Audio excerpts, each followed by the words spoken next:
नमस्कार, आप 90 डिग्री देख रहे हैं। आज बात करेंगे, बहुत ही अहम मुद्दा है। ये मुद्दा है संत रामपाल जी महाराज को लेकर और धनाना आश्रम को लेकर। हालांकि संत रामपाल जी महाराज ने धनाना आश्रम को बड़ी जेल या कुआं करार है वो दिया है। अपना पहला ही सत्संग जो है उन्होंने किया है। हर्ट हो सकती है सतलोक आश्रम कमेटी मेरे इन हैश वर्ड्स को लेकर, काफ़ी तीखे शब्द दिए हैं, लेकिन संत रामपाल जी महाराज ने यही कहा है कि अब धनाना आश्रम यानी वो बड़ी जेल में है और कुआं उसे करार है वो दे दिया गया है। अब देखिए, उसी कुएं में गिरने के लिए है सतलोक आश्रम कमेटी की तरफ से एक संत रामपाल जी महाराज के नाम से एक झूठा षड्यंत्र है वो रचा जा रहा है और उसको लेकर लगातार 90 डिग्री उस झूठ का पर्दाफाश है वो कर रहा है। सतलोक आश्रम कमेटी की तरफ से ये कहा गया है कि 3 तारीख को जिन भक्तों की नो एंट्री की गई है, अगर वो आकर लिखित में माफ़ी मांग लेते हैं तो उन्हें माफ़ कर दिया जाएगा। अब देखिए, गलती मांगने वाला भी छोटा नहीं होता और माफ़ करने वाला भी छोटा नहीं होता, ये अलग पहलू होता है। लेकिन कुछ पॉइंट हैं, उसे सतलोक आश्रम कमेटी को है वो दूर करना होगा और उसके बाद जो भक्त हैं वो डिसाइड करेंगे।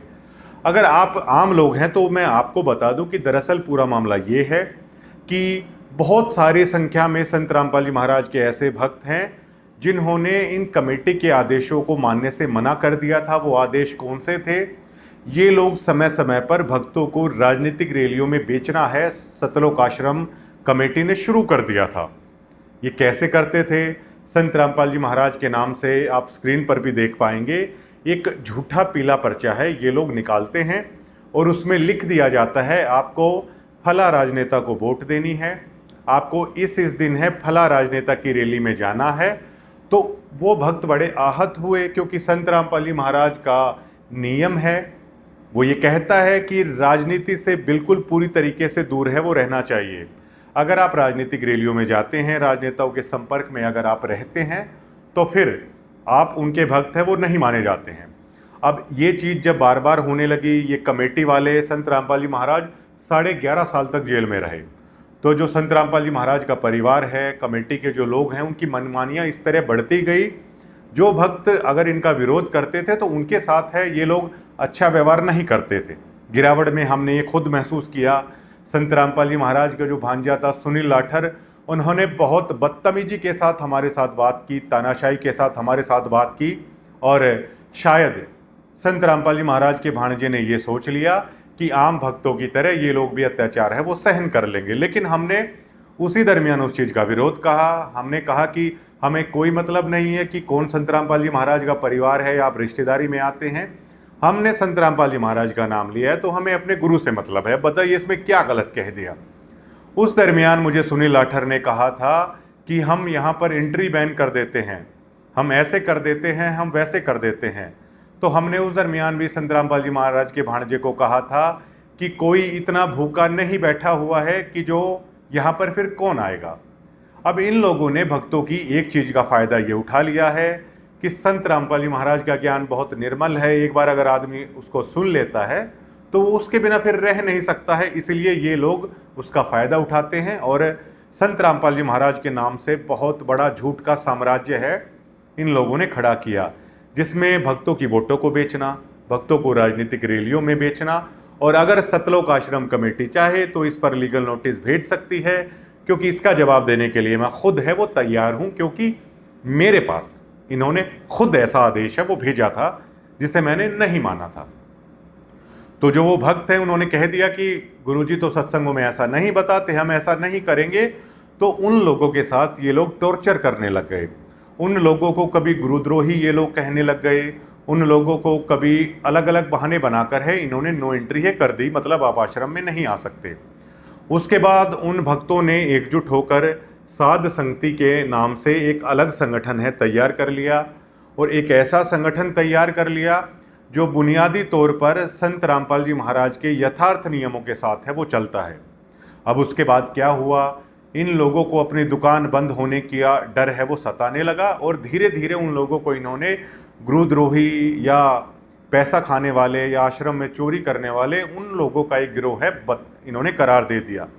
जबकि ये वो लोग हैं जो संत रामपाल जी महाराज ने जिन नियमों को बताया, उन नियमों को मानते हुए, चाहे उनका भाई उनसे नाराज हो, चाहे उनका गांव उनसे नाराज हो, चाहे उनकी रिश्तेदारी उनसे नाराज हो, चाहे उनके बच्चे बेशक से उनसे नाराज हो जाएं, उन लोगों ने किसी की परवाह नहीं की और अपने गुरु के यथार्थ नियमों पर वो लोग हैं वो चलते रहे। इसे साध संगति है कहा जाता है और ये आश्रम वालों को हजम है नहीं होता है। तो अब इन लोगों ने क्या किया कि 3 तारीख तक अगर कोई जुड़ा हुआ व्यक्ति आ जाता है तो ये लोग लिखित में है वो लिखवाएंगे। अब सबसे बड़ा सवाल ये होता है कि ये संत रामपाल जी महाराज और भक्तों के बीच में जो ये एजेंट बने हुए हैं, कमेटी के लोग हैं, इनका भक्त और गुरु के बीच में आखिरकार क्या काम है? ये कौन लोग हैं जो और किसने इनको ये एहतियात दिया कि ये लोग हैं ऐसा कर सकते हैं? उदाहरण के तौर पर मैंने आपको पहले भी बताया, मैं खुद वहाँ पर गया था, इन लोगों का किस तरह का षड्यंत्र है। अब देखिए, अगर ये लोग मिलवा देते तो हम वहाँ पर गए थे, हमें भी मिलवा देते। कुछ अन्य भगत हैं जज्जर से, वो भी माता बहन गई हुई थी, उनके साथ किस तरह का व्यवहार है इन्होंने किया था। ये लोग ऐसा बिल्कुल नहीं करने वाले हैं। इन्हें डर किस बात का है? इन्हें डर इस बात का है कि कहीं इनकी दुकान है ये बंद ना हो जाए। और जिस ज्ञान को संत रामपाल जी महाराज ने ये कहा कि नोमन सूत उलझा हुआ है जिसमें सभी झक मार रहे हैं, और सतगुरु रामपाल जी महाराज ने इसे ऐसा सुलझा दिया है ये दोबारा कभी नहीं उलझेगा। उसी सूत को दोबारा से ये सतलोक आश्रम कमेटी उलझाने में लगी हुई है, लेकिन साध संगति है इस सूत को बिल्कुल भी उलझने है वो नहीं दे रही है। ये 2 ग्रुप हैं वो बने हुए हैं संत रामपाल जी महाराज के भक्तों में। एक भक्त वो हैं जो कमेटी के और संत रामपाल जी महाराज के परिवार के आदेशों पर चलते हैं और वो भक्तों की मर्यादा तोड़वाते हैं, अपने गुरु के नियम है वो तोड़वा देते हैं, वोटों में बेचते हैं, राजनीति रैलियों में बेचते हैं। दूसरी तरफ संत रामपाल जी महाराज के भक्तों का एक ऐसा ग्रुप है, चाहे उसमें कुछ भी हो जाए, वे अपनी मर्यादा और अपने गुरु के नियमों को है नहीं तोड़ते हैं। अब कुछ पॉइंट ऑफ व्यू हैं।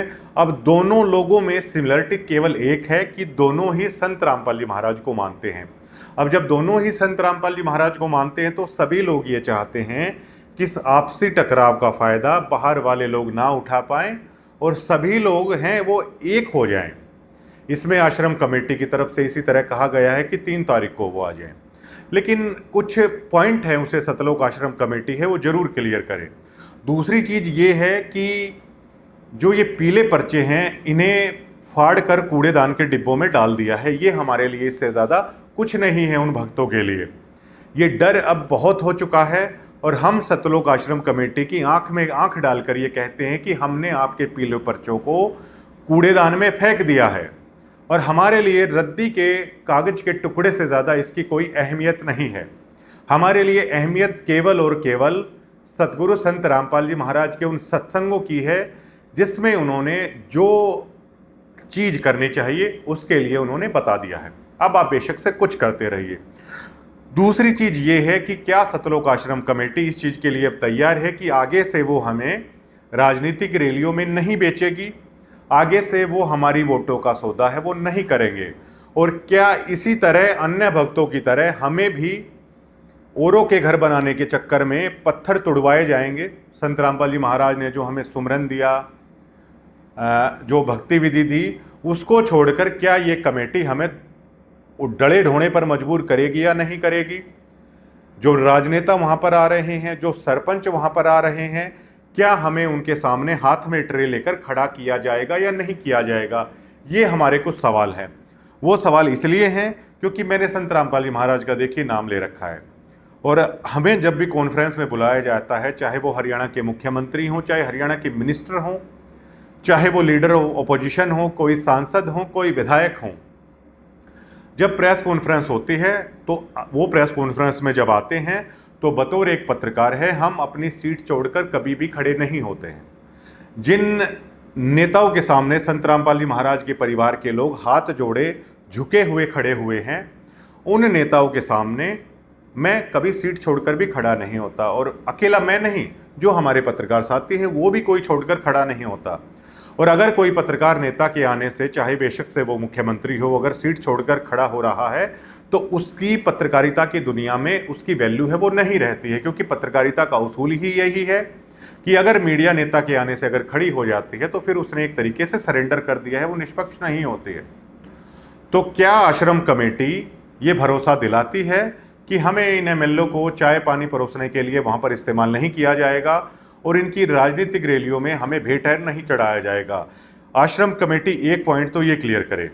दूसरा पॉइंट आश्रम कमेटी ये क्लियर करे कि क्या हमें पत्थर तोड़वाने के लिए बेगार में लगाया जाएगा या नहीं लगाया जाएगा, क्योंकि इस कदर ये लोगों को इस्तेमाल कर रहे हैं। एक ग्रुप बना दिया जाता है कोऑर्डिनेटरों के हाथ में और ऐसे कोऑर्डिनेटरों के थ्रू मैसेज हैं वो भिजवाए जाते हैं कि जिनकी खुद की मर्यादा नहीं है। कभी भी रात को वो लोग मैसेज कर देते हैं कि गाड़ी लेकर जल्दी से जल्दी वहाँ पर पहुँचिए। कभी किसी नेता के ग्रैंड सन का जन्मदिन होता है तो वहाँ पर भक्तों को है वो कह देते हैं कि वहाँ पर काफिला निकालना है, आप गाड़ी लेकर पहुँचिए। और अगर मैं इस एरिया की बात करूँ तो सतलोक आश्रम के अंदर भैया अब बादली से विधायक भी गया, ओम प्रकाश धनखड़ भी वहाँ पर जाते रहते हैं। तो सतलोक आश्रम कमेटी मुझे ये क्लियर करे कि आखिरकार वो किसकी तरफ है। अब अगर कुलदीप वत्स की तरफ हमें रहना है या हमें ओम प्रकाश धनखड़ की तरफ रहना है, क्योंकि I am also part of Satlok Ashram. मैं भी तो सतलोक आश्रम का एक पार्ट हूँ, एक हिस्सा हूँ। बेशक से मैं वहाँ पर नहीं आ रहा हूँ, मैंने भी नाम ले रखा है। तो मुझे कृपया करके ये बताएं कि आप कुलदीप वत्स की तरफ हैं या ओम प्रकाश धनखड़ की तरफ हैं, फिर हम अपना खुद डिसाइड कर लेंगे। और अगर आप हमें बताएंगे कि कुलदीप वत्स की तरफ होना है या ओम प्रकाश धनखड़ की तरफ होना है, तो क्या इतना सा दिमाग हमारे अंदर नहीं है? और अगर आप कुलदीप वत्स की तरफ हैं, विधायक कुलदीप वत्स वहाँ पर गया था, तो मेरा तो कुलदीप वत्स ने 5 करोड़ का नोटिस दे रखा है, ये तो फिर गड़बड़ हो गई। ये कन्फ्यूज़न है हमें, ये आप प्लीज़ दूर करिएगा। इसी तरह बेरी विधानसभा क्षेत्र में जो वहाँ से एमएलए का चुनाव लड़ा था, अमित तो बहुत ही होनहार नेता हैं, उभरते हुए भविष्य हैं। उनके पिताजी भी सतलोक आश्रम में जाते हैं, संजय कवलाना भी सतलोक आश्रम में जाते हैं। अब तो मैं ये कन्फ्यूज़ हूँ कि मुझे किसकी तरफ होना चाहिए भाई। अब जब दोनों की तरफ जा रहे हैं, चुनाव के टाइम पर आप आदेश पारित कर देंगे, मेरी वोट तो मेरे विधानसभा के अंदर है कि आप इसकी वोट है वो दीजिए। हमें तो समझ में नहीं आ रहा है, फिर अगर किसी एक की वोट देनी है तो आप दोनों लोगों को है वो आखिरकार आप लोग क्यों बुला रहे हैं, ये डिसाइड कीजिए। और तीसरी बात ये है कि ये भी सतलोक आश्रम क्लियर करे कि जो ये कोऑर्डिनेटर हैं ये तनख्वाही हैं या ये सेवा कर रहे हैं रियली में। क्योंकि बहुत सारे भक्तों ने हमें बताया कि जो ये कोऑर्डिनेटर हैं ये तनख्वाही हैं, इनको तनख्वाह दी जाती है, आश्रम की तरफ से गाड़ी दी जाती है। ये जो बड़ी बड़ी स्कॉर्पियो दी जा रही है ये आश्रम की तरफ से उन्हें दी जा रही है। अब भैया स्कॉर्पियो तो एक दिन में बहुत ज़्यादा तेल खा लेती है अगर आप एसीओ में घूमते हैं। तो सतलोक आश्रम ये बताएं कि ये कोऑर्डिनेटर तनख्वाही हैं या ये वाकई में सेवा कर रहे हैं। और अगर ये तनख्वाही हैं तो इन तनख्वाहियों के द्वारा जो पीला पर्चा भेजा जाता है उसकी वैल्यू आखिरकार क्या रह जाती है? क्या हमने गलती कर दी फिर संत रामपाल जी महाराज का नाम लेकर, या संत रामपाल जी का महाराज का नाम लेकर हम इन तनख्वाहियों की गुलामी करें, इनके आदेश का हम पालन करें? हम आखिरकार ऐसा क्यों करें? और अगर इन लोगों को ये गाड़ियां ये सभी आश्रम की तरफ से दी जा रही हैं तो फिर क्या हमारा ये पूछने का हक नहीं बनता कि किसने हक दिया? जो भक्त हैं वो तो बसों में पढ़ पढ़ कर आ रहे हैं, ट्रेनों में पढ़ पढ़ कर आ रहे हैं। हमारे जैसे लोग हैं, कोई बाइक से जा रहा है, कोई स्कूटी से जा रहा है। फिर इन कोऑर्डिनेटरों को तनख्वाह किस बात की दी जा रही है भैया? इन लोगों को इतनी लग्जरी गाड़ियां हैं, फिर आखिरकार क्यों दी जा रही हैं? ये स्कॉर्पियो में, फॉर्च्यूनर में घूमते रहें और जिनके दान के पैसों से आपने इनको ये सब दिलाया है वो लोग बड़ी बड़ी गाड़ियों में घूमते रहें। ये दोहरा रवैया आखिरकार है वो क्यों चल रहा है? ये बहुत सारे पॉइंट ऑफ व्यू हैं। और मेरे पास कुछ भक्तों के फ़ोन आए कि क्या वहाँ पर हमारे साथ कोई मारपीट भी हो सकती है। मैंने उनको बताया कि देखिए हम वहाँ पर गए, ऐसा तो कुछ होने नहीं वाला है मारपीट या और कुछ। मैं खुद वहाँ पर गया, हालांकि ये लोग आपकी बेइज्जती बहुत करेंगे और आपको किसी से मिलवाएंगे भी नहीं, इसके जीता जागता उदाहरण तो मैं खुद हूँ। लेकिन सतलोक आश्रम ये क्लियर करे कि आखिरकार इन सतलोक आश्रमों का मालिक आखिरकार है कौन? अब लोग समझते हैं दुनिया वाले कि इनके मालिक संत रामपाल जी महाराज हैं, जबकि बरवाला कांड में 27 करोड़ रुपए की उगाही है संत रामपाल जी महाराज के नाम पर प्रशासन की तरफ से डाली गई थी। लेकिन प्रशासन हक्का बक्का तब रह गया जब प्रशासन को ये पता चला कि संत रामपाल जी महाराज के नाम पर तो कोई एक ईंट भी आखिरकार नहीं है। आज तक उस प्रशासन को वो 27 करोड़ रुपए वापस है वो नहीं मिला है, क्योंकि वो खुद हैरान रह गया कि इनके मालिक तो संत रामपाल जी महाराज है नहीं। अब अगर बहुत सारी संख्या में ऐसे भक्त हैं, अगर वो आश्रम के अंदर आते हैं, जाहिर तौर पर उनका परिवार भी होगा, उनके बच्चे भी होंगे, अगर उनके साथ कोई अनहोनी होती है तो इसकी जिम्मेदारी आखिरकार कौन है? क्योंकि सबसे पहले वो व्यक्ति आगे आए जो इस बात की रिस्पॉन्सिबिलिटी ले कि अगर वहां पर कुछ ऊंच नीच होती है किसी के साथ, अगर किसी की लाइफ को कोई खतरा होता है या अगर किसी का कोई सामान चोरी होता है, तो उसकी जिम्मेदारी आखिरकार है वो भैया कौन तय करेगा? या तो फिर आप हरियाणा रोडवेज की तरह ये लिख दीजिए उन आश्रमों में कि सवारी अपने सामान की खुद जिम्मेवार है, जान माल की जिम्मेदारी आपकी खुद की है, क्योंकि हमारी कोई जिम्मेदारी नहीं है। या तो आप ये लिख दीजिए और सतलोक आश्रम के उस व्यक्ति को आगे आना चाहिए जो ये कहे कि ये आश्रम मेरे नाम पे है, इस आश्रम की जमीन मेरे नाम पे है, तब इन लोगों को है वहां पर है वो जाना चाहिए। अब देखिए ये लोग कैसे कह रहे हैं, किस तरीके से ये लोग कर रहे हैं। RSSS का अध्यक्ष किसे बता दिया जाएगा, मुनिंदर धर्मा ट्रस्ट का अध्यक्ष और किसी को बता दिया जाएगा। और जो संत रामपाल जी महाराज का परिवार है वो मीडिया के सामने क्या कहता है कि देख लीजिए हमारे नाम पर कुछ नहीं है। ये क्या सोचते हैं कि भक्त भोले भाले होते हैं भैया, लेकिन पत्रकार भोला भाला नहीं होता। अध्यक्ष सपोज कीजिए किसी व्यक्ति को अध्यक्ष बना दिया, अब आपको लगेगा कि इस ट्रस्ट का अध्यक्ष ये है, लेकिन हकीकत में वो अध्यक्ष नहीं होता। उसकी जो असली पावर होती है वो किसी दूसरे व्यक्ति के हाथ में होती है। किसी को अध्यक्ष अगर इन्होंने बना दिया है, माफ कीजिए मुझे अगर अध्यक्ष बना दिया है, तो मुझे अध्यक्ष बनाने से पहले ये लोग मुझसे कोरे कागज पर दस्तखत अंगूठा है वो लगवा लेते हैं। वो इसलिए लगवा लेते हैं कि सपोज कीजिए अगर वो ट्रस्ट अगर मेरे नाम पर है, अगर वो आश्रम मेरे नाम पर है, और अगर कल को मैं इनके साथ दगा कर दूं, इनके परिवार के साथ दगा कर दूं, तो फिर ये कहीं के नहीं रहेंगे।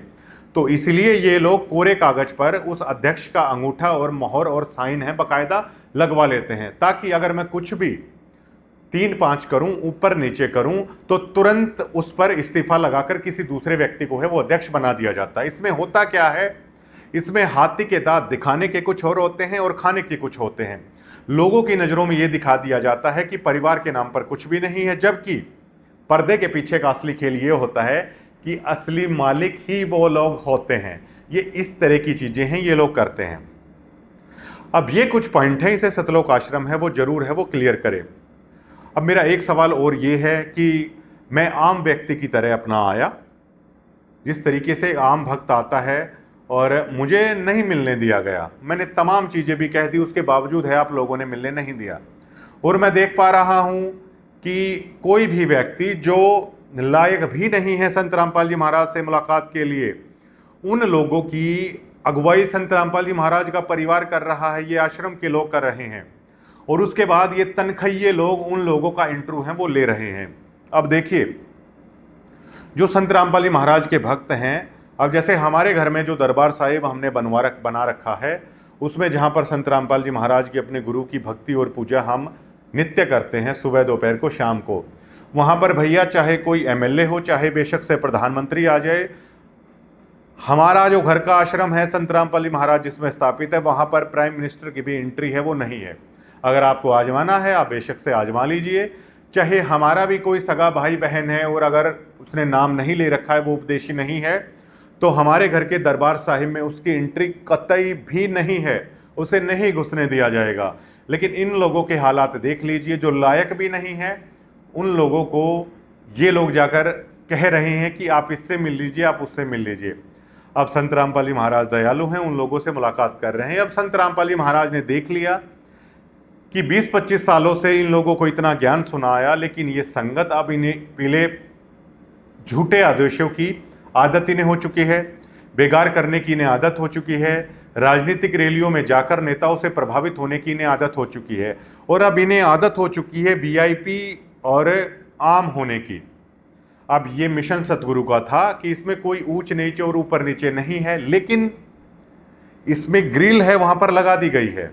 आम भक्तों की वहां पर एंट्री भी नहीं है, उन्हें धक्के मारे जाते हैं। ये आम भक्त पता है, उनकी बेइज्जती की जाती है। लेकिन VIP लोग देखिए आश्रम के तनखैये कैमरा लगाए रहते हैं और कैसे कैसे लोगों के वीडियोस हैं वायरल किए जा रहे हैं। उसके बाद आश्रम के तनखैये पत्रकार किस तरीके से प्रचारित करते हैं कि यहाँ पर आज संत रामपाल जी महाराज से मुलाकात करने के लिए फला फला नेता आया है, संत रामपाल जी महाराज से मुलाकात करने के लिए आप लोग नहीं आए हैं। मुझे पता है किस तरीके से आप लोग कैसे क्या क्या चीज़ देकर हैं इन लोगों को, खुद निमंत्रण देकर हैं आप लोग बुलाते हैं। जब भी कोई भंडारा होता है आप लोग निमंत्रण देकर हैं उन लोगों को बुलाते हैं और अपना स्वार्थ सिद्ध है आप करते हैं, और उन्हीं राजनेताओं से फिर ये कोऑर्डिनेटर या ये जो परिवार है वो राजनीति का सौदा है वो तय करता है। अब ये बताइए कि बिल्कुल आश्रम सीरीज की तरह इसमें कमेटी ने कर रखी, इस कमेटी को आप आश्रम सीरीज का बॉबी देओल लगा लीजिए, और जो ये कोऑर्डिनेटर हैं उन्हें आश्रम सीरीज के बॉबी देओल के नीचे जो भोपा स्वामी होता है उसी तरीके से लगा लीजिए। तो ये बॉबी देओल और भोपा स्वामी मिलकर हैं वो सारा खेल यहाँ पर रच रहे हैं। और जब चुनाव आता है, जब ये ओम प्रकाश धनखड़ को भी कह देंगे कि आपकी भी मदद करेंगे, कुलदीप वत्स को भी कह देंगे आपकी भी मदद करेंगे, संजय कबलाना को भी कह देंगे आपकी भी मदद करेंगे, अमित को भी कह देंगे आपकी भी मदद करेंगे, बलराम दांगी भी वहाँ पर जा रहे हैं उनको भी कह देंगे उनकी मदद करेंगे, और बलराज कुंडो को भी कह देंगे उनकी मदद करेंगे। और बहुत सारे राजनेता अगर जाहिर तौर पर इस खबर को देख रहे हैं तो वो जानते हैं कि हाँ, परिवार के जो सबसे बड़ा सदस्य है उसने इस चुनाव में ऐसा किया था, सभी के पास जाके, चाहे कोई निर्दलीय भी था उसके पास जाके भी ये कहा था कि हाँ आपका भी करेंगे। अब ये इंदुरा नरवाल भालू को भी कह देंगे, कपूर नरवाल को भी कह देंगे आपकी मदद करेंगे। अब ये बताइए किसी एक को तो अगर ये चूज करें तो किसको करेंगे? बीजेपी के लोग वहां पर जा रहे हैं, कांग्रेस के लोग वहां पर जा रहे हैं, दिग्विजय चौटाला को इन्होंने बुला लिया। कम से कम ये आश्रम कमेटी ये कंफ्यूजन दूर करे कि किस पार्टी के साथ हमें रहना है। उसके बाद जब क्लियर होंगे, अगर हम संतुष्ट होंगे तो हम आश्रम के अंदर आएंगे, वरना हमें कोई ज़रूरत नहीं है अब उस कुएं में गिरने की, उस जेल में जाने की हमें कोई ज़रूरत नहीं है। हमारे सतगुरु हमारे पास है, हमारे हृदय में है, हम वो भक्ति आराम से कर रहे हैं। और क्या आप लोगों के पास भक्तों की कमी है राजनीतिक रैलियों में बेचने के लिए या अपनी भीड़ चाल में चलाने के लिए, या अब हमारे जैसे लोगों की भी आपको ज़रूरत है कि राजनीतिक रैलियों में बेचने के लिए भीड़ कम पड़ गई है, जो अब हमें वहाँ पर है, आप लोग हैं बुला रहे हैं। हम इंतज़ार कर रहे हैं संत रामपाल जी महाराज का कि कब वो हमसे मुलाकात करेंगे, और हमें भरोसा है, मेरे साथ साथ उन बहुत सारे भक्तों का ये दृढ़ विश्वास है कि मुलाकात तो हमारी भी होगी। लेकिन आज के बाद संत रामपाल जी महाराज और हमारे बीच में इन दलालों को, इन एजेंटों को हम कभी नहीं घुसने देंगे। हम क्यों इन एजेंटों को लिखकर कोई माफ़ी मांगेंगे? हम क्यों इन एजेंटों के उस अपने डेथ वारंट पर साइन करें जिसमें हमारी सारी भक्ति खत्म होनी है? ये तो भक्ति का वो डेथ वारंट है जिसमें ये लिखवाया जाएगा कि आगे से अगर हम कहें कि इस राजनेता के सामने आपको बिकना है तो आप वहाँ पर बिक जाओ, आगे से हम ये कहें कि इस पार्टी को आपको वोट देनी है तो आप वहाँ पर चले जाओ, आगे से ये लोग, एक फिल्म में है ना कि कातिया को एक अभिनेता बोलता है कि तू कहे तो काटूं और तू कहे तो भोंकूं, तो उसके बाद कातिया कहता है हाँ बिल्कुल ऐसा ही समझ लो, तो वो अभिनेता है मना कर देता है। तो इसी तरह भैया आप लोग कातिया हैं, लेकिन हम मना करते हैं, हम आपके कहने से क्यों काटेंगे और क्यों भोंकेंगे? हम बिल्कुल भी ऐसा नहीं करने वाले हैं, और हम निर्भय हो चुके हैं। हमें कोई इस चीज़ का डर नहीं है कि हम वहाँ पर नहीं आएंगे, क्या हो जाएगा क्या नहीं हो जाएगा। हम भयमुक्त हो चले हैं इस चीज़ से। बहुत आप लोगों ने डरा लिया, बहुत आप लोगों ने परेशान कर लिया, लेकिन आगे हम आपके ना तनखइये कोऑर्डिनेटरों के इन आदेशों की अवहेलना करते हैं, हम ध्वस्त करते हैं। और इस चीज़ का सतलोक आश्रम कमेटी जवाब दे कि आखिर इस आश्रम का असली मालिक कौन है, इन आश्रमों को कौन चला रहा है, और अगर वहाँ आने के बाद किसी भक्त के साथ कुछ होता है तो उसकी जिम्मेदारी आखिरकार किसकी है? और ये जो तनखइये हैं इनकी तनख्वाह है वो किसके पैसों से आप लोग दे रहे हैं? और क्या वो करने से पहले आप लोग किसी से पूछ रहे हैं, नहीं पूछ रहे हैं, या जो आप लोगों की मनमानी होगी आप लोग ऐसा वही करने वाले हैं? और क्या अगर हम लोग दोबारा से वहाँ पर चले जाते हैं, जुड़ जाते हैं, तो क्या दादरी में फिर से हमारे साथ इसी तरह की झाड़ू है वो लगवाई जाएगी? और अब आप सोचिए कि संत रामपाल जी महाराज के ज्ञान को दोबारा से इन्होंने कितना उलझा दिया है। एक पूर्ण संत को दुनिया की नज़रों में कितना औसत करने की है इन तनखइयों ने, इन भोपा स्वामियों ने करने की कोशिश है वो की है। अब किसान वहां पर जाकर क्या कह रहे हैं? महाराज जी आपने बचा दिया, वरना गेहूं है वो नहीं बोने वाले थे। खेती तो हम भी करने वाले हैं और हम तो इस चीज़ को नहीं घबराते हैं, चाहे बेशक से 20 साल हमारे खेत में खेती ना हो। जिसने संत रामपाल जी महाराज का नाम ले रखा है वो बेशक से खेती ना हो बेशक से ना हो, लेकिन नहीं मांगेंगे किसी से भी। संत रामपाल जी महाराज क्या कहते हैं? संत रामपाल जी महाराज ये कहते हैं कि जो मांगे सो भड़वा कहिए, मतलब जो अगर किसी से कुछ मांगता है तो उसे भड़वा कहिए। तो ये लोग जो जाते हैं आप लोगों के पास मांगने के लिए कुछ, तो आप इन्हें क्या कहेंगे? ये तो संत रामपाल जी महाराज का ज्ञान है। तो अगर बेशक से हमारे खेत बेशक से डूबे रहें, बेशक से 20 साल तक फसल ना हो, लेकिन हम क्यों मांगेंगे किसी से? हम किसी से भी नहीं मांगेंगे। ये तो संत रामपाल जी महाराज का नियम है। और वो लोग जाकर क्या कह रहे हैं कि महाराज जी गेहूं है आप लोगों ने बुआ दिए। और ये देखिए, ये आज लोग ये तक कहने की हिम्मत नहीं जुटा पा रहे हैं कि एक ना एक दिन तो हर जगह पानी होना है। क्या आगे पानी बरसना बंद हो जाएगा? क्या आगे जो किसान को ये दिक्कतें आती हैं वो आगे आनी बंद हो जाएंगी? जबकि किसान तो एक ऐसी कौम है जो हमेशा से, सदियों से इस मौसम की मार को झेलता हुआ आ रहा है। वो इस मौसम की मार को झेलते झेलते बहुत ज़्यादा दृढ़ हो चुका है और वो जानता है कि बेशक से कुछ भी हो, इसलिए उसे करड़ा आदमी कहा जाता है। और इसलिए इन हालातों ने उसे इतना मजबूत किया कि वो जो किसान है, फिर मिलिट्री की तरफ भी उसने रुख किया। अब मिलिट्री में अगर किसी भी रेजिमेंट की पूछेंगे तो वो उसके ऑफिसर क्या बताते हैं? सपोज कीजिए आप राजपूताना रेजिमेंट हो, सिख रेजिमेंट हो, जाट रेजिमेंट हो, गोरखा रेजिमेंट हो, तो उनके ऑफिसर अक्सर ये कहते आते हैं कि ये सैनिक जिन हालातों से आते हैं, ये लड़के जिन हालातों से आते हैं, वो हालात इन्हें बहुत ज़्यादा मजबूत हैं, वो करते हैं। जैसे गोरखा रेजिमेंट के जो सिपाही होते हैं वो पहाड़ी इलाके में रहते हैं, पहाड़ों के लिए कुदरती वो लड़ाके होते हैं, उन हालातों से उन्हें लड़ना अच्छी तरीके से आ जाता है, जिसे माउंटेन डिवीज़न है वो कहा जाता है। माउंटेन डिवीज़न में सबसे बढ़िया पर्वतीय लड़ाके सबसे अच्छे माने जाते हैं। उसके बाद मैदानी इलाकों की अगर बात की जाए तो Jat regiment, Rajputana regiment, Sikh regiment, इसके बारे में कहा जाता है ये बहुत कठिन हालातों से आते हैं। राजपूताना रेजिमेंट मतलब राजस्थान का जो एरिया है, बहुत टफ एरिया है, वहाँ से आते हैं वो जो रंगरूट हैं। सिख हैं जो हरियाणा से, जो किसान हैं, जाट रेजिमेंट अधिकतर पश्चिम यूपी, राजस्थान यहाँ से जो बनाया जाता है, तो वो लोग किसानी वर्ग से आते हैं, मतलब उन हालातों से लड़ने में वो सक्षम होते हैं। तो क्या ये लोग इतने कमज़ोर थे कि वो इस तरीके से करेंगे? लेकिन इन्हें कहा जा रहा है कि आप इसी तरीके से कहिए। और वैसे भी संत रामपाल जी महाराज ने तो सत्संगों में सुनाया है कि कलयुग के अंत में गरीबदास जी महाराज ने अपने ग्रंथ में लिखा है कि इस पृथ्वी तत्व को जल तत्व गिरासेगा, मतलब इस पूरी पृथ्वी पर पानी ही पानी हो जाएगा। तब ये मोटर पाइप कहाँ पर जाएंगे? और इस जल तत्व को फिर ये अग्नि तत्व है वो ग्रासेगा, बहुत सारे सूर्य एक साथ आएंगे। और फिर इस आकाश तत्व को ये अक्षर पुरुष और इन सभी को लेके है ये गिरासेगा। तो एक बार तो इस पूरी धरती पर जब ये नष्ट होगी तो दोबारा पानी पानी हो जाना, तब ये मोटर पाइप है वो कहाँ जाएंगे? संत रामपाल जी महाराज का असली ज्ञान ये है, जिसे तत्व भेद या मूल ज्ञान कहा जाता है, कि इन चक्करों को छोड़कर आखिर में ये सब कुछ तबाह होना है, जब आप लोग कहाँ पर जाएंगे। इसलिए संत रामपाल जी महाराज ने एक अवधारणा पैदा की कि यहाँ से पीछा छुटाइए, इस झंझट से पीछा छुटा के और सतलोक चलिए।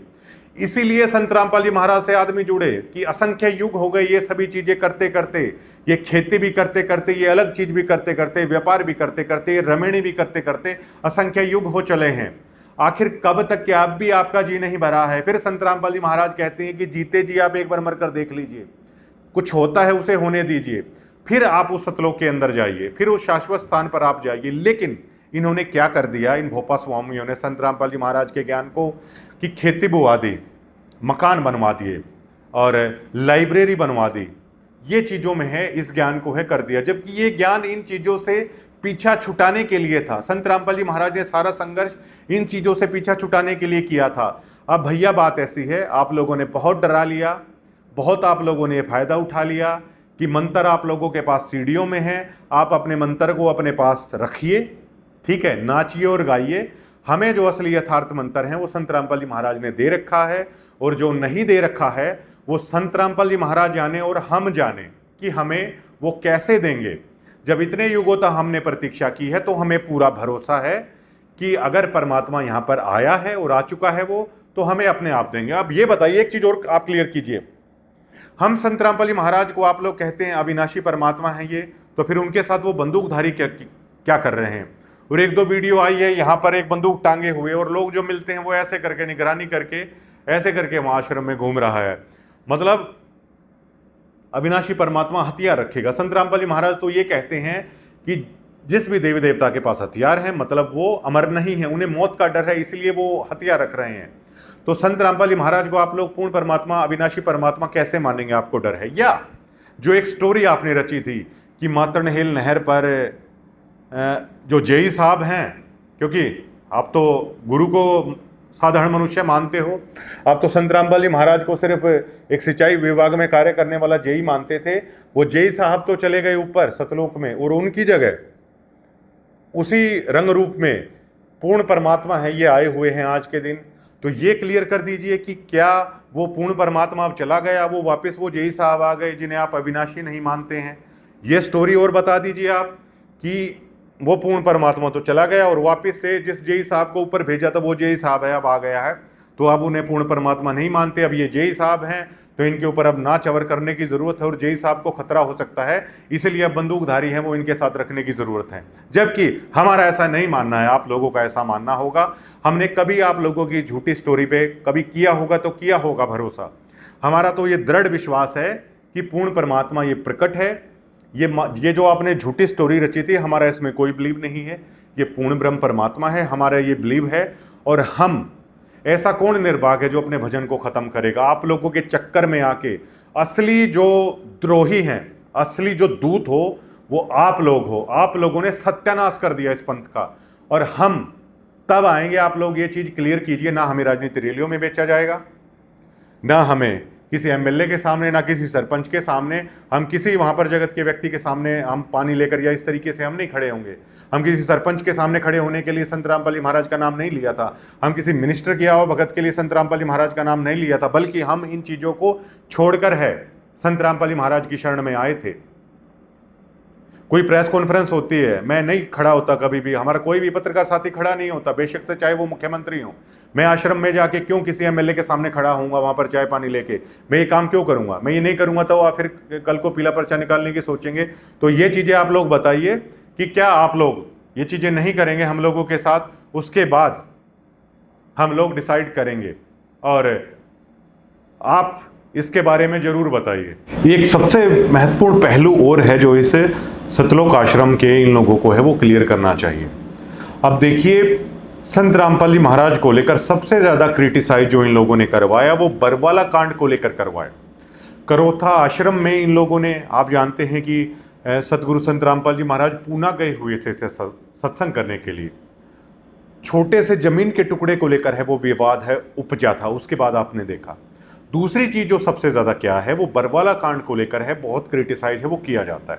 अब एक उदाहरण के तौर पर आप समझिए कि आखिरकार गलती किसकी थी, ये जो सब कुछ ये चीज हुई। अब बरवाला कांड में अगर मोटा मोटा अगर आप कुछ लाइनों में अगर उस स्क्रिप्ट को अगर आप देखेंगे तो उसमें ये है कि कोर्ट ने अवमानना का नोटिस है वो निकाल दिया था। ये लोग कहते हैं कि वो साजिश थी, चलिए मान लेते हैं। अवमानना के नोटिस में केवल और केवल संत रामपाल जी महाराज को केवल एक बार कोर्ट के अंदर जाना था, बात खत्म होती। लेकिन एक उस छोटी सी बात ने, देखिए बरवाला में है, उसके बाद है वो क्या हुआ था। भक्त काले कमांडो है वो बनाए गए। संत रामपाल जी महाराज का छोटा बेटा मनोज, उसकी तो बाकायदा वीडियो वायरल है। बहुत सारी माताएं हैं और वो नारा लगवा रहा है कि क्या आप मरने के लिए तैयार हैं, और वो कह रही हैं हाँ। और वहीं एक पुलिस ऑफिसर है वो रिक्वेस्ट करते हुए दिखाई दे रहे हैं कि आप ऐसा ना करें, आप शांति से अपने घर हैं वो जा सकते हैं। लेकिन मनोज लगातार नारे है वो लगवा रहा है। अब आप ये बताइए कि क्या भक्तों को ब्लैक कैट कमांडो बनाना सही था? 5 लोगों की वहां पर मौत हो जाती है, 5 जो डिवोटी होते हैं वहां की। अब इसके लिए क्रिटिसाइज किसे किया जा रहा है? संत रामपाल जी महाराज को। ये लाजमी है। देखिए, किसी भी संस्था का जब हेड जो होता है, जो मुखिया होता है, जो सरताज होता है, आखिर में वो बात उसी तक जाती है। अब मान लीजिए मैं संत रामपाल जी महाराज से जुड़ा हूं, अगर मैं कहीं पर अगर नशे में अगर पड़ा हुआ मिल जाऊं तो लोग मुझे तो कहेंगे, लेकिन साथ में ये भी कहेंगे कि ये संत रामपाल जी महाराज का शिष्य था, देखिए जैसा ये है ऐसा ही इसका महाराज भी मिलेगा। तो ये नेचुरल होता है। जो शिष्य भी अगर कुछ करता है तो वो बात है वो आपके गुरु तक है, वो निश्चित तौर पर है वो जाएगी। बरवाला कांड में इन्होंने भक्तों को ब्लैक कैट कमांडो बनवाया, जबरदस्ती धक्काशाही की पुलिस के साथ, प्रशासन के साथ, और संत रामपाल जी महाराज को इन लोगों ने बदनाम करवाया वहां पर। अब देखिए, अब भी संत रामपाल जी महाराज जमानत पर बाहर हैं। अब इन लोगों के जो लक्षण चल रहे हैं, इन लोगों ने बरवाला में भी ऐसा किया, इन लोगों के लक्षणों में कोई भी सुधार नहीं है। इन लोगों के अंदर की दुर्भावना आज भी जो की त्यों है, ये हमने महसूस कर लिया। और ये अन्य भक्तों के साथ भी ऐसा कर रहे हैं, जुल्म कर रहे हैं, ये जुल्म की इंतहा ये लोग हैं वो कर रहे हैं। क्या ये भक्त कहलाने लायक है? अगर यहाँ पर कुछ लोग ये ऊंच नीच करते हैं और एक बार के लिए अगर आप मान लीजिए कि संत रामपाल जी महाराज दोबारा से अंदर जाने की लीला करते हैं, तो क्या ये दोबारा से हमें ब्लैक कैट कमांडो बनाएंगे या नहीं बनाएंगे, ये बात भी सतलोक आश्रम स्पष्ट करे। और क्या दोबारा से पुलिस की गोलियों के आगे भक्तों को खड़ा किया जाएगा या नहीं किया जाएगा, ये भी चीज ये लोग स्पष्ट करें। और अगर कोर्ट दोबारा से एक बार कह देती है कि संत रामपाल जी महाराज को कोर्ट में आना होगा, तो क्या दोबारा से ये इसी तरह की धक्काशाही करेंगे जिसमें 27 करोड़ रुपए प्रशासन के लगे थे? और अगर ये अब ऐसा नहीं करेंगे तो तब जिन जिन लोगों ने ऐसा किया था, तो वो लोग, एक बार मैंने एक वीडियो में माफी मांगी थी, उन लोगों को बरवाला कांड के गुनहगार के तौर पर क्षमा आखिरकार वो लोग क्यों ना माने। अगर आज आप संत रामपाल जी महाराज को अगर दोबारा से अगर वापस जेल में भेजा जाता है, तो अगर आज आप लोग ब्लैक कैट कमांडो नहीं बनेंगे, आज आप लोग हथियार लेकर, हाथों में लाठी डंडे लेकर अगर पुलिस के सामने नहीं खड़े होंगे, और अगर संत रामपाल जी महाराज अगर कोर्ट बुलाती है, अगर वहां पर चले जाएंगे, अगर आप आज धक्काशाही नहीं करेंगे, तो उस टाइम जो आपने धक्काशाही की थी, किसके कहने पर की थी? उन लोगों से क्या आप लोग नहीं कहेंगे कि आप गुनहगार हैं बरवाला कांड में? चलिए, बहुत बड़ा गुनाह आपने किया, लेकिन कम से कम उन लोगों को माफी मांगनी चाहिए या नहीं मांगनी चाहिए बरवाला कांड की, जिन्होंने अपनी ईगो के लिए इतनी धक्काशाही की, उसके कारण संत रामपाल जी महाराज 11.5 साल है वो जेल में रहे। ये चीजें सतलोक आश्रम को स्पष्ट है वो क्यों नहीं करनी चाहिए?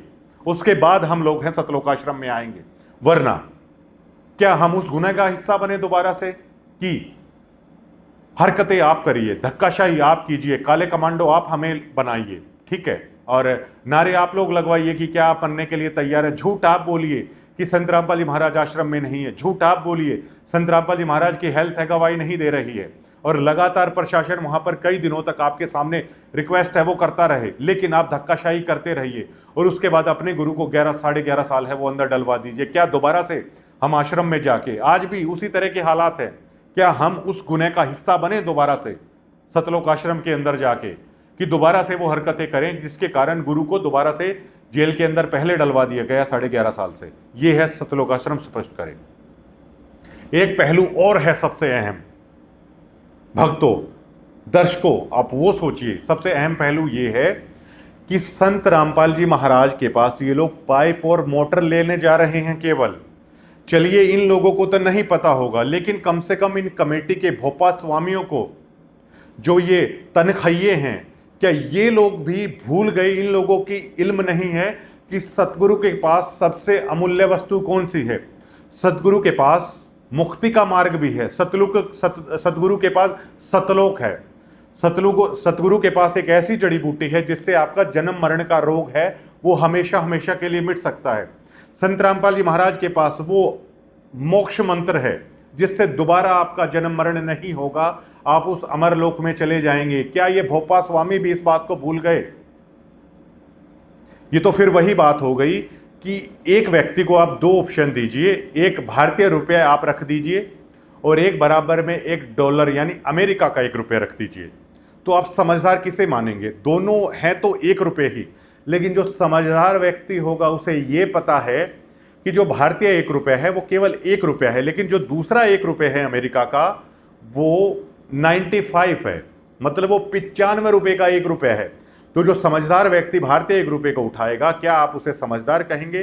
कतई भी नहीं कहेंगे। हालांकि फायदा उसे भी है, लेकिन वो समझदार नहीं कहा जाएगा, और आखिर में आप उसे ये कहेंगे कि बेबुद्धि ये आदमी है। और जो व्यक्ति उस $1 को उठाएगा उसे समझदार कहा जाएगा। तो संत रामपाल जी महाराज के पास पाइप और मोटर भी हैं, संत रामपाल जी महाराज के पास मोक्ष मार्ग भी है, मुक्ति मार्ग भी है, तो समझदार आप लोग इसे कहेंगे। क्या आप लोग इन पाइप मोटर वालों को ये नहीं बता रहे हो कि संत रामपाल जी महाराज के पास ऐसा मुक्ति मार्ग भी है जहां पर सदा सदा के लिए आपका इन चीजों से पीछा छूट जाएगा? इस सतगुरु के पास वो अमोल वस्तु भी है। लेकिन ये देखिए, ये लोग इतने इतने मतलब आंखें इनकी बंद हो रखी हैं कि केवल और केवल उस सतगुरु को मोटर पाइपों बांटने वाला बना दिया है। क्या ये पूर्ण परमात्मा सतलोक से केवल यही बांटने के लिए आया हुआ था? संत गरीबदास जी महाराज ने क्या कहा था कि सतगुरु दिल्ली मंडल आए सी सूती धरने सुम जगाए सी, कि जो सतगुरु यानी जो पूर्ण परमात्मा है वो दिल्ली मंडल में आएगा और वो सूती धरती यानी जो धर्म की हानि हो चुकी है, जिस पूर्ण परमात्मा को लोग भूल चुके हैं, उस सूती हुई धरती को दोबारा से जगाएगा, दोबारा से उस पूर्ण परमात्मा का ज्ञान करवाएगा। अगर गरीबदास जी महाराज ये भी लिख सकते थे, गरीबदास जी महाराज ने तो कलयुग के अंत की बातें भी लिखी हुई हैं। गरीबदास जी महाराज ने तो ये भी लिखा हुआ है कि कलयुग के आखिर में किस तरीके से 15 साल की उम्र रह जाएगी, किस तरीके से 1-1.5 फीट हाइट रह जाएगी, किस तरीके से आखिर में सृष्टि का विनाश होता है। जो आखिरी जो अवतार है वो संभल नगरी में विष्णुदत्त शर्मा के घर पर आएगा, ये भी लिख रखा है गरीबदास जी महाराज ने। आज शुरुआत से लेकर अंत तक की बातें भी लिख रखी हैं। क्या गरीबदास जी महाराज ये नहीं लिख सकते थे कि जब सतगुरु आएगा वो पाइप और मोटर भी बांटेगा? गरीबदास जी महाराज ने लिखा है कि सतगुरु के लक्षण कहूं मधुरे बैन विनोद, 4 वेद 6 शास्त्र कहे 18 बोध। सतगुरु के तो लक्षण ये हैं, जो 4 वेद 6 शास्त्र सारे जो 18 बोध हैं उन्हें खोलकर बताएगा, जो सूक्ष्म वेद को बताएगा, जो असली भक्ति को बताएगा। तो संत रामपाल जी महाराज ने तो वो चीजें की थी। तो अब सबसे बड़ा सवाल खड़ा होता है कि ये पाइप और मोटर, ये मकान बनवाना, ये देहदान करवाना, ये खून, ये जो ब्लड डोनेशन करवाना, आखिर ये चीजें किसने शुरू की? दादरी में भक्तों के हाथ में झाड़ू देना, ये चीजें किसने शुरू की? ये चीजें करने वाले बहुत सारे लोग हैं। क्या सतगुरु सतलोक से ये चीजें करने आता है? वेदों के अंदर क्या लिखा हुआ है कि उस रित धाम से जब पूर्ण परमात्मा चलकर आता है तो वो लोगों को अपना ज्ञान सुनाता है, वाणियों के माध्यम से कवियों की तरह आचार करता है। संत गरीबदास जी महाराज ने क्या लिखा है कि वो 4 वेद 6 शास्त्र और 18 बोध कहेगा, उसकी अचल विहंगम चाल होती है। सतगुरु सोई हुई धरती को, मतलब जो धर्म की हानि हो चुकी है, उस पूर्ण परमात्मा के बारे में बताएगा। ये सतगुरु का काम होता है। और उस सतगुरु को देखिए किन चीजों में लगा दिया है। धर्मदास के पास जब संत रामपाल जी महाराज गए थे उस दौर में, जिस रूप में वो थे, तो धर्मदास ने जब धर्म भंडारा किया था 6 महीने तक, जब उसे नहीं मिले वो रोने लगा, धर्म भंडारा किया। और आखिरी दिन जब सतगुरु वहां पर गए थे तो सबसे पहले सतगुरु ने ये कहा था, धर्मदास ये जो लोग हैं जितने भी बचे हुए हैं, इन्हें तू अपनी दक्षिणा वगैरह दे के है इन्हें वहां से विदा कर दे, फिर मैं तुझे तेरे घर आऊँगा और तुझे वो ज्ञान समझाऊंगा, क्योंकि ये लोग समझने वाले नहीं हैं, इनके लक्षण नहीं हैं और ये केवल और केवल मेरा समय खराब करने वाले हैं। तो क्या आज आप लोगों को नहीं लग रहा है कि ये लोग केवल और केवल सतगुरु का समय बर्बाद करने वाले हैं? भक्तों को टोकन दिया जा रहा है, जो 11.5 साल से सतगुरु के इंतजार में बैठे हैं और जो लोग नहीं समझने वाले हैं। और इसका उदाहरण ये है, कितने दिनों से ये पूरा डमडमा चल रहा है, आप देख सकते हैं। कितने दिनों से यही लोग हैं इस डमडमे में शामिल हो रखे हैं, बड़े बड़े किसान सम्मेलन है वो करवा लिए। कितने दिनों से ये लोग आश्रमों में आ रहे हैं। क्या आज तक किसी व्यक्ति को इस कमेटी ने, इन तनखैये पत्रकारों ने आगे लाया कि ये मेंबर था इसने मेंबरी छोड़ दी, ये सरपंच था इसने सरपंची छोड़ दी, ये एमएलए था इसने अपनी विधायकी छोड़ दी, ये मंत्री था इसने राजनीति को छोड़ दिया? एक बीड़ी का बिंडल छोड़ने का उदाहरण भी ये सतलोक आश्रम कमेटी है नहीं ला सकती। क्या आपको नहीं लगता है कि सतलोक से आए हुए इस पूर्ण परमात्मा को समय खराब है ये लोग किया जा रहा है? तो क्या ये काल के असली दूत नहीं है? आप इसी से इनकी पहचान है वो कर सकते हैं। क्या ये नीर खीर का निबेरा है? क्या आप भक्त लोग नहीं कर सकते हैं कि सतगुरु के कीमती समय को किस तरीके से यह खराब किया जा रहा है? और उन भक्तों से पूछिए जो अपने सतगुरु की एक झलक पाने के लिए, उनकी चरण सेवा करने के लिए, उनका हाथ उनके शीश पर, वो किस तरीके से तड़प रहे हैं, रो रहे हैं अपने घरों में। किस तरीके से उन भक्तों को आप भोपा स्वामियों ने आश्रम से धक्के मार मार कर निकाला है। किस तरीके से कमाली माई वहां पर 2 दिन तक रोती रही अपने सतगुरु से मिलने के लिए, लेकिन आपकी आत्मा नहीं पिघली। क्या ये संत रामपाल जी महाराज के भक्तों का लक्षण हो सकता है? कतई नहीं हो सकता। काल के दूतों का लक्षण है ये, जरूर हो सकता है जो आप कर रहे हैं। तो उस सतगुरु के पास, जिसके पास मुक्ति मार्ग है, जिसके पास हर चीज है, लेकिन उस सतगुरु के पास केवल मोटर और पाइप ये लोग ले रहे हैं। आपको मोटर पाइप लेने हैं, ये सतगुरु आपको मोटर पाइप दे देगा। आपको अगर अब राजनीति में जाना है तो ये सतगुरु आपको राजनीति में रखेगा। अगर आपको बेगार करना है, मतलब आप लोगों को जा जाकर लोगों के मकान बनाकर पत्थर तोड़ना है, तो ये सतगुरु आपसे पत्थर ही तोड़वाएगा। अगर अब आप लोगों को राजनेताओं के आगे पानी लेकर खड़ा होना है, संत रामपाल जी महाराज के भक्तों को, तो ये सतगुरु अब आपको ऐसा ही करवाएगा। क्योंकि इस सदगुरु के पास सारी चीजें हैं। उदाहरण के तौर पर देखिए कि पार्वती जो हैं, जो शिव जी की धर्म पत्नी है, तो उनकी कथा संत रामपाल जी महाराज ने बताई है शास्त्रों से। पार्वती 100 बार पार्वती की मृत्यु हो चुकी थी, और सती रूप में आप जानते हैं जगह जगह पर वो बने भी हुए हैं, स्थान है जहाँ पर विष्णु ने अपने चक्कर से सती के शरीर को काटा था, शिव जी रोते हुए लेकर घूम रहे थे। ये तो हिंदू धर्म के शास्त्र हैं, बताते हैं 10,000 साल तक जो शिव जी हैं वो उनके वियोग में रोते रहे। उसके बाद इन लोगों ने सलाह बनाई और अपने चक्कर से विष्णु जी ने उनको काट कर है वो अलग थलग किया। जहाँ जहाँ पर वो अंग पड़े, कहीं पर कामाख्या है, कहीं पर वैष्णो देवी, ये स्थान है वो पहचान है कि ऐसा हुआ था, वो बने हुए हैं। तो संत रामपाल जी महाराज ने बताया कि एक बार नारद जी ने पार्वती जी को बताया कि पार्वती आप शंकर भगवान को क्या समझती हैं। तो उन्होंने कहा जी भगवान हैं और मेरे तो पति हैं। तब नारद जी ने उन्हें बताया कि पार्वती भगवान शंकर के पास वो अमोघ मंत्र भी है, तुम हर बार मर रही हो, वो अमोघ मंत्र भी है जिससे आप अमर हो जाओगी जितना शंकर भगवान अमर हैं।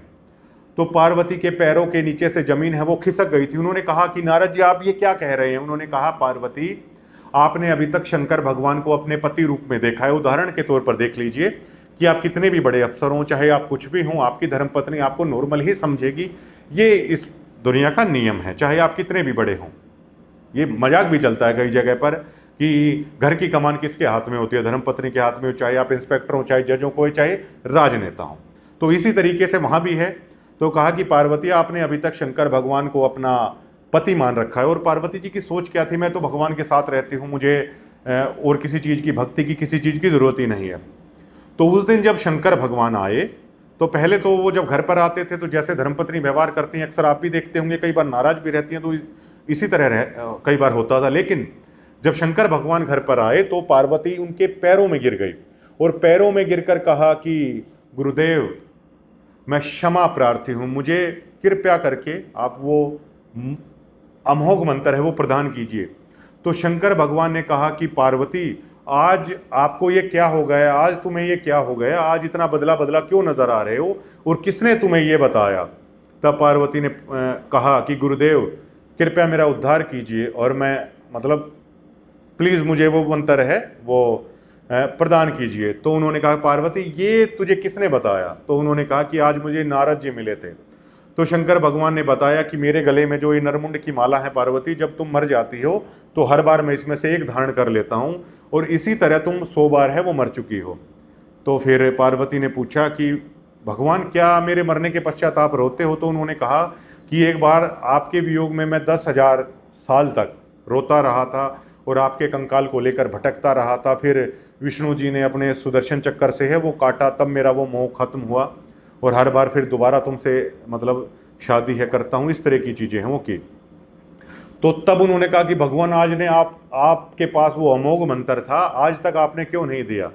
तो शिव जी ने कहा, शंकर भगवान ने कहा कि मुझे सदगुरु ने ये मंत्र देते हुए ये कहा था कि जब जिसके अंदर बेहद कसक हो और जब बहुत श्रद्धा भाव के साथ कोई चीज़ ये मांगे तो तब देना, उससे पहले नहीं देना। अब शंकर भगवान देखिए 10,000 साल तक भी उनकी याद में तड़प कर रोते रहते थे, लेकिन कभी पार्वती को वो अमोघ मंत्र नहीं दिया था जब तक उन्हें अधीनी से है वो नहीं मांगा था। उसके बाद जो ये कथा है सबके सामने है कि जहाँ पर शिवलिंग बनता है वहाँ पर अमरनाथ में, और श्रद्धालु वहाँ पर है वो जाते हैं, ये वाली कथा उसके बाद वहाँ पर अमरनाथ में लेकर गए और पार्वती को वो अमोघ मंत्र है वो सुनाया था। और मतलब शिव के पास इतना अमोघ मंत्र है जितनी उनकी आयु है उतनी पार्वती जी की आयु है, उसके बाद हो गई थी। तो इसी उदाहरण से आप समझ लीजिए कि इन्हीं संत रामपाल जी महाराज के पास वो पूर्ण मोक्ष मंत्र है। उस अमोघ मंत्र को तो वो पहली श्रेणी में दे देते हैं, जिस मंत्र को शंकर भगवान ने पार्वती को दिया था वो मंत्र, और उसमें भी पूर्ण परमात्मा के 2 मंत्र होते हैं। प्रथम दीक्षा में संत रामपाल जी महाराज दे देते हैं और वो मोक्ष मंत्र केवल और केवल उनके पास है, जिन्हें ये देवता भी नहीं जानते। वो मोक्ष मंत्र भी संत रामपाल जी महाराज के पास है, लेकिन ये लोग जाकर क्या मांग रहे हैं, और केवल ये लोग भी वही कह रहे हैं। आप अनूप गोदारों को कई बार आपने सुना होगा, पंचायतों में, चौपाड़ों में, किसान समाज में जाकर कि कुछ भी मांग लो, कुछ भी मांग लो, मोटर पाइप मांग लो। तो लोगों ने क्या मांगा, मोटर पाइप मांग ली, किसी ने स्टेडियम मांग लिया, किसी ने गौशाला में पैसे मांग लिए, किसी ने चारा मांग लिया, किसी ने दादरी में झाड़ू लेके वो सफाई मांग ली। तो सतगुरु हर चीज़ है वो दे रहा है। लेकिन क्या ये गलती उनसे ज़्यादा उन लोगों की नहीं है जिन्होंने उन्हें ये नहीं बताया नारद जी की तरह कि इन्हीं संत रामपाल जी महाराज के पास वो मोक्ष मंत्र भी है जिससे आप उस सतलोक में जाओगे जहाँ का सुख इनके सामने कुछ भी नहीं है। आपकी आस्था यहाँ से हट जाएगी। लेकिन ठीक है, जैसे अब पार्वती भी मरती रहती थी, शंकर भगवान ने कभी कुछ नहीं किया। अभी ये लोग बीड़ी पीने वाले भी मिलने आ रहे हैं।